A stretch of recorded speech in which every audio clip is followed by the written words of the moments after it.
Muy bien, Filipenses capítulo 1, versículo 18 al 21. Vamos a darle lectura en el nombre del Señor Jesús. Dice, ¿qué pues? No obstante, de todas maneras, o por pretexto, o por verdad, Cristo es anunciado, y en esto me gozo y me gozaré aún, porque sé que por vuestra oración y la suministración del Espíritu de Jesucristo, esto resultará en mi liberación, conforme a mi anhelo y esperanza de que en nada seré avergonzado, antes bien, con toda confianza, como siempre, ahora también será magnificado Cristo en mi cuerpo, o por vida o por muerte. Porque para mí el vivir es Cristo y el morir es ganancia. Incline su rostro y acompáñeme a orar. Dios mío, ¿cómo no agradecerte por tu palabra, aquel magnífico regalo que tú nos dejaste, Padre, para que nosotros pudiésemos conocerte por medio de él? Gracias porque tú inspiraste a estos hombres para que por medio de su pluma, Señor, pudiésemos conocer el designio de tu voluntad para nosotros, Padre. Somos tan faltos, nos falta tanto para ser semejantes a nuestro Señor Jesús. Sin embargo, tú, por medio de tu palabra y la obra de tu Espíritu Santo en nosotros, nos das la posibilidad de cada día asemejarnos más a ti. Señor, te pedimos que tu palabra confronte nuestras vidas esta mañana, que no salgamos de la misma manera que entramos a este lugar, que podamos ser confrontados con tu verdad, Padre, y que tu Espíritu Santo nos pueda llevar al arrepentimiento si es que estamos en algo equivocados, y que podamos también a la vez salir desafiados, Dios mío, en saber que en ti podemos obedecer y que en ti podemos, Señor, cumplir aquello que tú demandas de nosotros, Señor. Sin ti nada somos, apartados de nuestro Señor Jesús, nada podemos hacer. Y es por eso que esta mañana te ruego que seas tú utilizando mi vida como predicador, Padre. Soy falto, me falta mucho conocimiento, hay muchas cosas que desconozco, Padre, pero en tu misericordia y en el poder y la autoridad de tu palabra, Señor, usa mi vida para poder explicar tu palabra y poder decir lo que tú quieres para nosotros esta mañana. Te agradezco, Dios mío, por tu inmensa misericordia para con nosotros esta mañana una vez más. Y todo esto te lo pido a ti en el nombre de nuestro Señor Jesús. Amén. Amén.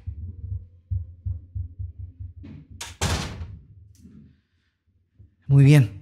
Cada vez que nosotros subimos a un avión, ¿cierto? Vemos aquel espectáculo de los auxiliares de vuelo, ¿cierto? Se paran enfrente antes que el avión despegue y nos comienzan a dar las indicaciones, ¿cierto? Hacen las mímicas, sacan ciertos artilugios para explicarnos qué nosotros debemos hacer a la hora de tener una emergencia, ¿cierto?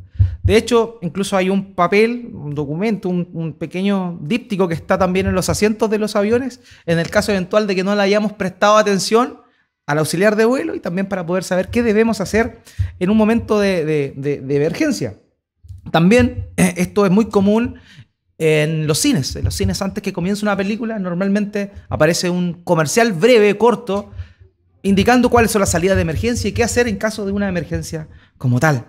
Nosotros debemos siempre saber de alguna manera de qué forma enfrentar las dificultades, de qué manera enfrentar aquellos momentos de angustia. Y es por eso también que, haciendo un símil a eso, es que esta mañana quiero compartirles lo que Pablo está diciendo acá a los hermanos de Filipos. Él de alguna manera va a dar dos indicaciones o dos instrucciones que qué es lo que un cristiano necesita saber a la hora de estar pasando por un momento de angustia, por un momento de dificultad. Y quise tomar el versículo 18, que ya lo comentamos la semana pasada, pero en realidad quiero tomarlo porque el final de ese versículo tiene directa relación con lo que va a dar a continuación. Por favor, en el versículo 18, acompáñeme. Dice que pues, no obstante, de todas maneras, o por pretexto, o por verdad, Cristo es anunciado, y en esto me gozo, y me gozaré aún. Y después continúa, porque sé por vuestra oración y la suministración del Espíritu de Jesucristo, esto resultará en mi liberación. Pablo está hablando de aquellas cosas que a él le gozaban en el presente. Y aquellas cosas que le gozaban en el presente, lo vimos antes, correspondía a que Cristo era anunciado a pesar de sus cadenas, a pesar de sus prisiones, Cristo era anunciado y eso era motivo de gozo para Pablo. Pero después termina diciendo, y esto me gozo, y sigue, y me gozaré aún. la predicación del evangelio, pese a sus dificultades, era lo que le gozaba a él en el presente. Pero había algo que a él le gozaba en un futuro, en aquellas cosas que él no tenía clara todavía. Porque Pablo no sabía qué le deparaba Dios más adelante. Incluso el mismo pasaje nos va a mostrar que Pablo tenía incertidumbre de cuál sería su fin posterior a lo que él estaba, a la carta que él estaba escribiendo a los hermanos en Filipos. Entonces eso es importante. Él está hablando de que él en ese momento está gozoso a pesar de su dificultad. Pero no importando el final de lo que a él le iba a pasar, él tenía motivos para estar gozoso también. ¿Ya? Y estas dos cosas que vamos a ver el día de hoy, que el texto nos está mostrando, son aquellas las cuales Pablo le está diciendo a sus hermanos: estas son las cosas que ustedes tienen que saber, por qué tienen que tener optimismo, por qué tienen que estar confiados en Dios en lo que no saben que se les viene. Esa es la idea de lo que Pablo va a decir en esta oportunidad. Fíjense en esto. Filipenses 1:19. Porque sé que por vuestra oración y la administración del Espíritu de Jesucristo, esto resultará en mi liberación. ¿Por qué estaba gozoso en el futuro, Pablo? Porque él sabía que sus hermanos estaban orando por él. Eso a él lo mantenía confiado, lo mantenía en paz. Lo mantenía en paz, porque él tenía la certeza de que sus hermanos estaban orando por él. Pablo en muchas oportunidades nos muestra cómo él oraba por los hermanos, ¿cierto? Siempre dice: orando en todo tiempo por todos vosotros, para que crezca en el conocimiento de su voluntad y todas esas cosas. Pablo era un hombre que constantemente oraba por sus hermanos. Pero miren el corazón de Pablo. Él, siendo un apóstol del Señor Jesucristo, también consideraba importante o sumamente necesario para su gozo el saber que habían hermanos orando por él. Habían hermanos que estaban orando por él, y eso a él lo mantenía confiado y esperanzado. Por ejemplo, en 2 Tesalonicenses capítulo 3, versículo 4, Pablo pide oración a los hermanos de Tesalónica en esa oportunidad. Le pide oración para que él pueda predicar la palabra con solicitud, para que sean abiertas puertas y él pueda predicar el evangelio. Esa era la oración que él hacía, que él pedía en realidad, que los hermanos tuvieran por él, los hermanos de la iglesia de Tesalónica. Y también en Romanos capítulo 15, versículo 30 al 31, Pablo le pedía a los hermanos de Roma que oraran por él en particular, para que él pudiese ser librado de hombres perversos que estaban obstaculizando la predicación del evangelio. Pero la oración que Pablo espera en el contexto de Filipenses es una oración distinta. No es una oración por la predicación del evangelio, porque la predicación del evangelio ya se estaba dando, y él anteriormente nos había comentado que gracias a Dios y a pesar de que él estaba en prisión, el evangelio estaba siendo predicado. Pero la confianza que tenía él, a lo que él sabía que podía acudir en esta emergencia que él estaba pasando, era que él podía confiar en la oración de sus hermanos. Hermanos míos, es sumamente importante la oración que nosotros tenemos por nuestros hermanos, sobre todo cuando están pasando también en un momento de dificultad. Es fácil orar por nuestras propias necesidades. Estamos pasando quizá por algún motivo de, no sé, alguna dificultad, alguna angustia, y nosotros oramos a Dios, ¿cierto? Pero en muchas oportunidades es raro que nosotros oremos por nuestros hermanos cuando ellos están pasando por dificultad. No es propio, nos tienen que decir para que eso pase. No es algo que aflora en nosotros. Y ese es el primer llamado, hermanos míos, que Dios nos está haciendo por medio de este pasaje. Pablo confiaba en la oración que sus hermanos estaban teniendo por él. Hermanos, nosotros, aquellos que están quizás pasando por un momento de dificultad, también pueden confiar en la oración que sus hermanos están teniendo por ustedes también. Pero para eso es necesario también que cada uno de nosotros tengamos una conciencia de oración por el otro, de que nos entreguemos a orar por el otro, de que apartemos tiempo a orar por el otro. Normalmente nosotros hacemos una oración general: Señor, te pido por mis hermanos de la iglesia, y listo. Y con eso damos por cumplido nuestra responsabilidad de orar por nuestros hermanos. Pero no, hermanos míos, o sea, el mismo apóstol Pablo nos muestra que él oraba por nombre por las personas a las cuales él se dirigía. El apóstol Pablo, un hombre que estaba encomendado a la predicación del Evangelio. Tenía tiempo y se daba el tiempo, se esforzaba por orar por cada uno de sus hermanos. Entonces, lo que aquí está diciendo Pablo es que él también confiaba en la oración que sus hermanos tenían por él. Por lo mismo, nosotros, queridos, tenemos que saber que debemos orar los unos por los otros. Y a manera práctica, y esta es la parte práctica, y por favor, es algo que puedo dar fe de ello, eso es una bendición tremenda. Haga un listado del nombre de su hermano. Haga un listado con el nombre de su hermano, las necesidades o las cosas que usted sepa que puede estar pasando su hermano, y pídale específicamente al Señor por eso. Eso demuestra preocupación de parte suya y muestra amor de parte suya para con su hermano. Recordemos el apóstol Juan, ¿se acuerda cuando estudiamos la primera epístola de Juan? Cuando él decía que una señal de un cristiano, de un hijo de Dios, era que oraba por su hermano porque le amaba. Si amas a tu hermano, tú oras por él. Eso es lo que Juan dijo en su primera epístola. Pero también es el mismo sentir de lo que está demandando en esta oportunidad Pablo de sus hermanos. Él ora por sus hermanos, pero también él espera que sus hermanos oren por él. Y eso a él lo mantenía gozoso, porque él confiaba en que había un pueblo que estaba orando por él. Hermanos míos, nosotros tenemos que orar por los otros, para que de esa forma Dios anime y sujete y sustente a nuestros hermanos que están pasando por una dificultad en un momento de esas características. Esa es nuestra responsabilidad. Pablo esperaba eso. Pablo estaba confiado en eso. Él sabía que ese era algo que estaba aguardado en su depósito a favor de él en ese momento de prueba, en ese momento de dificultad. Dios no nos llamó a ser personas que son autovalentes. Por eso nos llamó a todos en un solo pueblo, en una sola iglesia. Dios nos aunó a todos y somos un pueblo en Cristo. Y es esa la dependencia que tenemos los unos de los otros. Tenemos que ser dependientes los unos de los otros. Y eso mismo nos mostró el Señor Jesús. ¿Se acuerdan aquel episodio en el cual él estaba pasando angustia apenas salió de la última cena? Él se fue al Getsemaní. ¿Se acuerdan de eso? Y llamó a sus discípulos y les dijo: acompáñenme.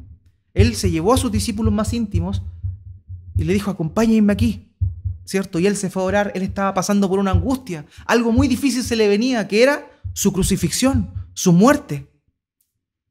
¿Qué hicieron los discípulos? Se durmieron. Cuando el Señor vuelve a donde ellos, los encuentra durmiendo y le dice: ¿acaso no pudiste velar conmigo una hora? El Señor Jesús no tuvo el respaldo de sus discípulos amados en ese momento tan difícil.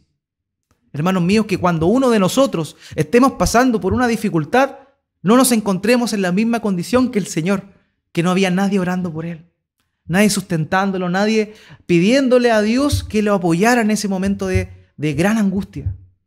Por eso tenemos la responsabilidad, en primer lugar, de orar por nuestros hermanos, de pedirle al Señor que les ayude. Y si sabemos de alguna situación en particular que nuestro hermano pueda estar pasando, que nosotros intercedamos ante el Señor por él o por ella.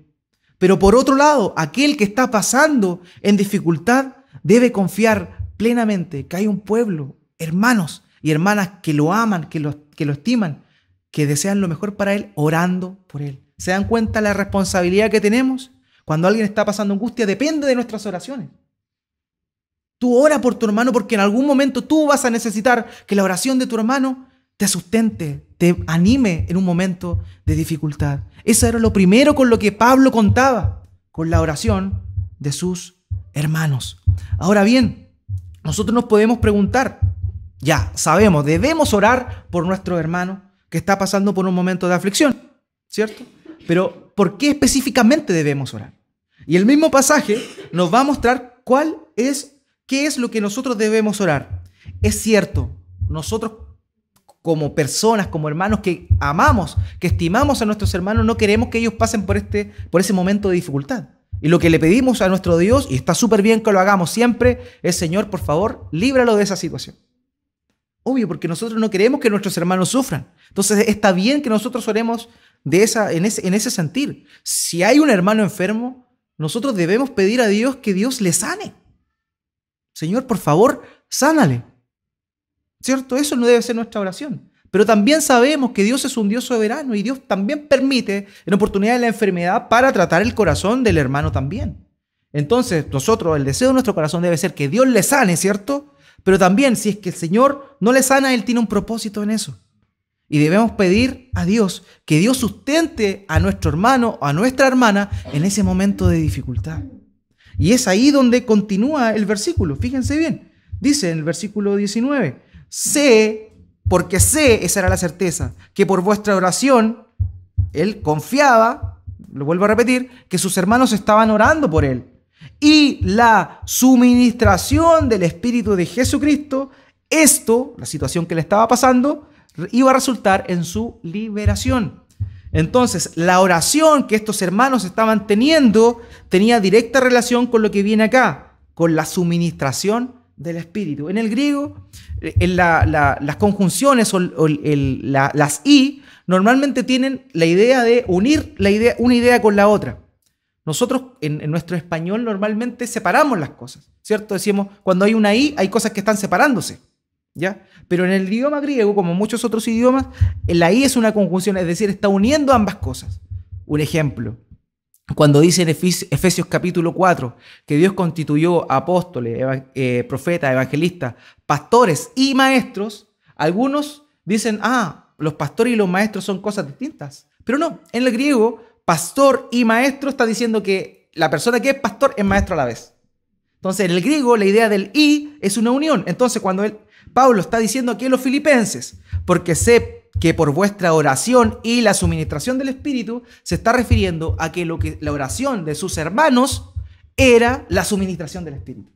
O sea, ellos no tan solo pedían que Pablo fuera liberado, que era el deseo de su corazón, obviamente, ellos querían volver a ver a Pablo, y vemos más abajo que el mismo Pablo dice que él confiesa y reconoce que el deseo de los hermanos era que él fuese librado. Pero el centro de la oración de los hermanos era para que Dios suministrase el Espíritu de Cristo en Pablo en ese momento de dificultad. Por eso nosotros, cuando vemos a un hermano que está pasando por aflicción, debemos hacer lo mismo. Pedirle a Dios que lo libre de esa situación, pero por sobre todo también pedirle al Señor que lo sostenga por medio de su Espíritu en esa situación. Eso es muy importante, que el Señor sostenga y que le suministre por medio del Espíritu Santo y sostenga a estos hermanos, ¿cierto? Entonces, esa es la confianza que él tenía, que sus hermanos estaban orando por él. Él sabía que sus hermanos estaban orando. Y eso a él le producía tranquilidad, le producía mucha tranquilidad. Ahora bien, la expresión suministración del Espíritu de Cristo, en rigor esa expresión suministración, tiene la idea de dar una dosis, de proveer generosamente,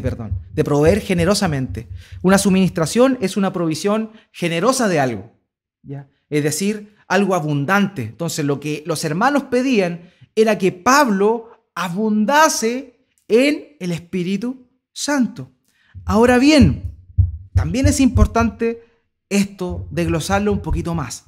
¿Por qué? Porque nosotros podríamos decir, ya claro, lo que estos hermanos estaban pidiendo por Pablo era que el Señor los sustentase por el actuar del Espíritu Santo en su vida, ¿cierto? Por la obra del Espíritu Santo. Pero en rigor, el griego tiene la idea más bien de que Dios le suministre mayor cantidad de Espíritu Santo. Y eso es importante y curioso, porque la Biblia habla de la llenura del Espíritu Santo, y lo que los hermanos oraban por Pablo era que él en ese momento de dificultad fuese lleno del Espíritu Santo. Y eso es curioso, porque normalmente las veces que se habla de la llenura del Espíritu Santo en el Nuevo Testamento tiene relación a el testificar a Cristo. Por ejemplo, en el capítulo 4 del libro de los Hechos, cuando Pedro se levanta frente a los ancianos del pueblo para predicar, o más bien hacer su defensa sobre este caso en el cual, no sé si lo recuerdan, Pedro estaba junto con Juan, hay una persona que era paralítica y Pedro y Juan levantan a este paralítico, finalmente se le increpa, ¿cierto? Es llevado donde las autoridades, y las autoridades lo culpan, y él hace esta defensa y él dice que Pedro se levantó lleno del Espíritu Santo y predicó a Cristo.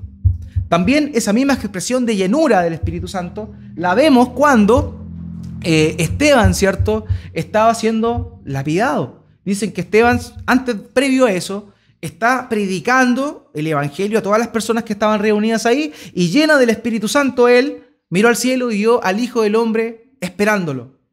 Él estaba lleno del Espíritu Santo predicando a Cristo.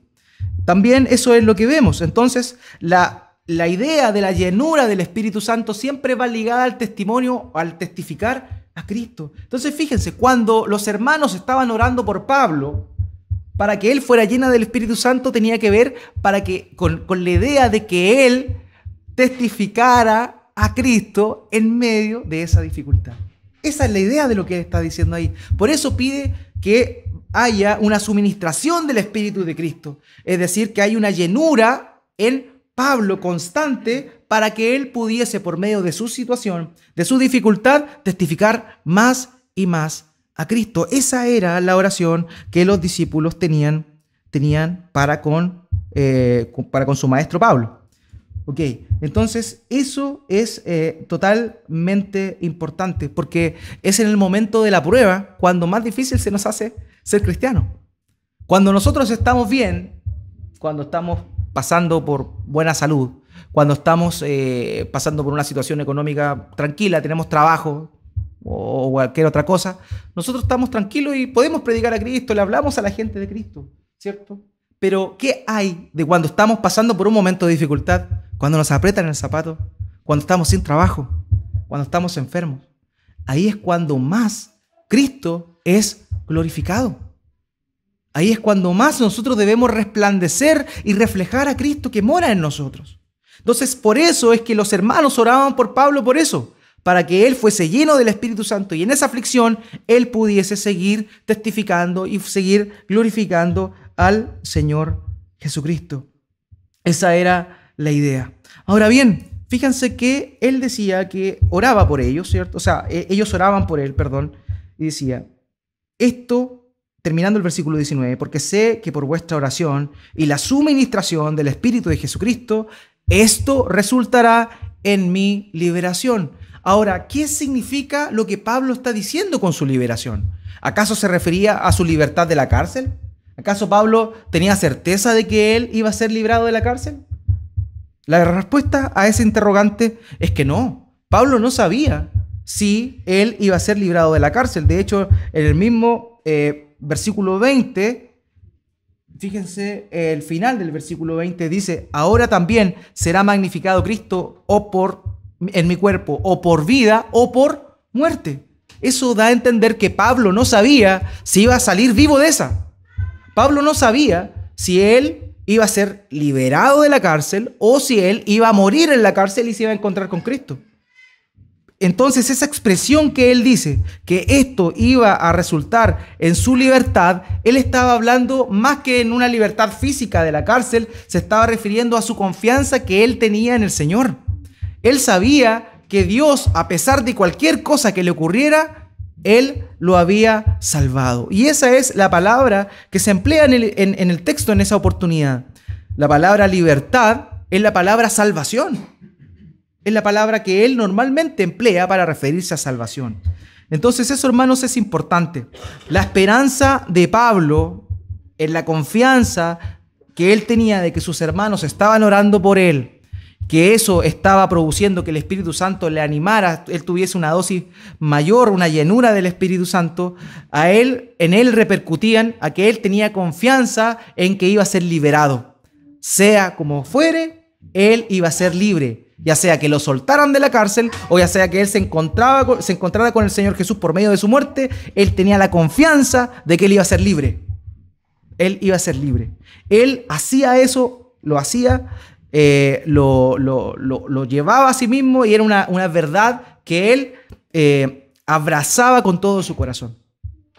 No importa lo que venga, decía él, ya sea que me liberen o ya sea que muera, tengo una certeza, estoy libre en Cristo.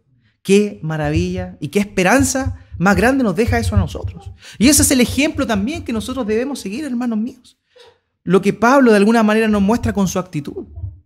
Hay situaciones difíciles que nosotros debemos afrontar, Pero debemos saber que ya sea que esa situación difícil nunca termine, incluso muramos con eso, puede ser una enfermedad o puede ser cualquier cosa, ya sea lo que fuere. Nuestra esperanza, hermanos míos, está en que tenemos esa libertad en Cristo.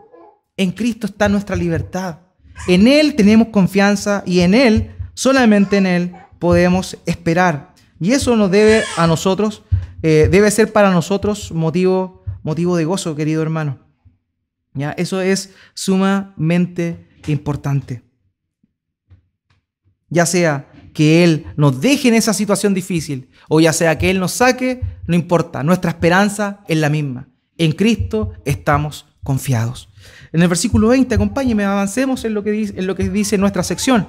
Versículo 20 dice: conforme a mi anhelo y esperanza de que en nada seré avergonzado, antes bien, con toda confianza, como siempre, ahora también será magnificado Cristo en mi cuerpo, o por vida o por muerte. Esa era lo otro, esa era la otra. Lo primero era que él confiaba en la oración que sus hermanos tenían, que Dios le proveyera una llenura del Espíritu Santo en ese momento. Y la otra cosa que él da a entender acá, para poder sortear un momento de dificultad, un momento de aflicción, es que nuestra confianza debe estar en Cristo. Y si vivimos es por Cristo, y si morimos es por Cristo. Ya sea que salgamos de esa situación o no salgamos de esa situación, lo importante por sobre eso es que Cristo es glorificado en nuestras vidas. La idea de la expresión que dice aquí Pablo es la siguiente. Pablo no le importaba, o él sabía que no sería avergonzado. Ahora bien, es probable que los hombres sí lo avergonzaran, pero él sabía que a pesar de esa vergüenza que los hombres le imputaran a él o cargaran a él, él no tenía por qué sentirse avergonzado, porque la vergüenza que los otros, sintieran por él, ¿cierto?, no tenía lugar o no importaba, porque esa vergüenza suya correspondía a la gloria del Señor Jesucristo que moraba en él. Entonces, eso es importante. Él decía: conforme a mi anhelo y esperanza de que nada seré avergonzado. Él sabía, incluso Pablo murió siendo decapitado en Roma. Él fue avergonzado durante todo su proceso de prisión. Pablo sufrió muchas prisiones, no fue la única prisión la que tuvo cuando fue camino a Roma. Tuvo muchas prisiones. Y en cada una de esas Cristo fue glorificado en su vida. Y eso es lo que él está diciendo acá. Él no se avergonzaba de eso porque tenía confianza. Antes bien, con toda confianza, como siempre, ahora también será magnificado Cristo en mi cuerpo. Cristo iba a ser magnificado en su cuerpo. Y fíjense en este detalle. Este es un hombre que tiene su vida completamente rendida al Señor. Dice lo siguiente: Cristo ahora también será magnificado, Cristo en mi cuerpo, o por vida o por muerte. La idea de magnificado implica ser hecho grande en él. Que Cristo fuera magnificado en su cuerpo significaba que en él Cristo crecía más y más y más y más. La idea de esa es la misma que Juan el Bautista, no sé si lo recuerdan bien, al momento de ver al Señor Jesús, en Juan capítulo 3, versículo 30, él dice: es necesario que Él crezca y que yo mengüe. Esa es la misma idea de lo que Pablo está diciendo aquí. Magnificar a Cristo significaba que Él menguara, que Él bajara, que su persona ya no fuera Él lo más importante, no fuera Él lo que fuera visible, sino más bien Cristo fuera visible en Él. Que Él desapareciera a punto de lo que vieran en Él fuera Jesucristo. Y esa es obviamente la invitación que siempre Pablo hizo. 1 Corintios 11 creo que dice: imítenme a mí porque yo imito a Cristo. También en este mismo libro de Filipenses, en esta misma carta de Filipenses, Pablo vuelve a decir algo similar también. Se da como ejemplo él mismo porque él sigue a Cristo. Pablo tenía un deseo ferviente de que su persona desapareciera y de que Cristo se encarnara en él. Entonces, fuera la situación que le tocara, ya sea por vida o por muerte, su esperanza, su confianza era que él estaba glorificando al Señor Jesús. Él quería, por sobre todo, que el Señor fuera magnificado en su vida, aunque eso significara su libertad o bien significara su muerte. Su muerte. Quiero contarles un relato de un hermano nuestro que vivió hace mucho tiempo y que el primer historiador de la iglesia, Eusebio de Cesarea, relata en su libro de historia de la iglesia, en el contexto de las persecuciones que ocurrieron en el año 1177 después de Cristo en Francia, específicamente en la ciudad de Lyon. Eusebio cuenta la historia de un hombre que se llamaba Santus o Santo. Santus es el latín. Este hombre se llamaba Santo, en el nombre que tenía, Santo. Bueno, y Santo era un hombre que junto con otros hermanos había sido arrastrado por la persecución imperial. El imperio en aquel entonces, en esa época, estaba persiguiendo a la iglesia. Y toma a este hermano que era diácono, este hermano que se llamaba Santos, que era diácono, junto a otros hermanos. Bueno, empezaron poco a poco a martirizar a cada uno de ellos. Y cuando tocó el momento de empezar a torturar a Santos, se le preguntó, como se le preguntaba en aquel tiempo a todos aquellos que estaban siendo castigados, le preguntaron por su nombre, por su nación, de qué ciudad era, qué condición tenía, si era libre o era esclavo. Y la respuesta que Santus dio en ese momento, frente a todas las preguntas que se le hicieron, era: yo soy cristiano. Eso era lo que él decía. ¿Cómo te llamas? Y él respondía: yo soy cristiano. Cuando le preguntaban: ¿de qué país, de qué nación vienes tú? Él decía: yo soy cristiano. Cuando le preguntaron si era libre o esclavo, él decía: yo soy cristiano. Para él, la definición completa de su vida era ser cristiano. Para él, su vida o su muerte se definía en ser creyente, en creer en Cristo, en imitar a Cristo. Y quiero leer lo que el mismo Eusebio dice literalmente sobre lo que ocurrió con esta persona. El relato dice lo siguiente: por ello mismo, al oír que él decía repetidamente: yo soy cristiano, por ello mismo el gobernador y sus atormentadores tenían tanto mayor deseo de dominarlo. Y cuando todo lo demás fracasó, le aplicaron finalmente placas de bronce al rojo vivo contra las partes más sensibles de su cuerpo. Estas se quemaron, pero él se mantuvo firme en su confesión, refrescado por el agua de vida que emana de Cristo. Su cuerpo era testigo de su tormento. Todo él era una llaga, mutilado y exento de forma humana. Pero Cristo, padeciendo en aquel cuerpo, venció al adversario y demostró que nada hay que temer allí donde está el amor del Padre y nada que herir donde está la gloria de Cristo. Qué maravilloso testimonio es este. Una persona estando en una situación tan difícil como esa, aquellos que experimentaron, aquellos que vieron y contemplaron lo que él padeció, decir esto, ver lo contrastante que es el relato de su persona, cómo estaba quedando. Dice que ya no había forma humana en él, pero lo que se veía, el reflejo de lo que se veía, era que Cristo le estaba dando paz, le estaba dando temor, tranquilidad, y que Cristo estaba siendo glorificado en ese cuerpo que estaba siendo castigado por su causa. Quiero volver a repetir lo que él dijo: y demostró que nada hay que temer allí donde está el amor del Padre y nada hay que herir donde está la gloria de Cristo. De la misma forma, al igual que el impactante testimonio del apóstol Pablo, él nos muestra, Pablo, por medio de este relato en Filipenses, nos muestra que por causa de sus cadenas, Cristo fue conocido. También por causa de sus enemigos, Cristo fue predicado. Pero por causa de su angustia, por causa de la crisis que él tuvo, Cristo fue magnificado. Hermanos, cuando estemos pasando por un momento de dificultad, que eso también sea en nosotros, que Cristo pueda ser magnificado en nosotros en medio de esa prueba. Ese es el llamado que Él hace. Ese es el llamado que ya nosotros no vivamos por nuestros propios deseos, por nuestra propia vida, sino que vivamos todo para Cristo. Porque en Cristo estoy justamente crucificado. Ya no vivo yo, más Cristo vive en mí. Eso es lo que Pablo dice a los Gálatas.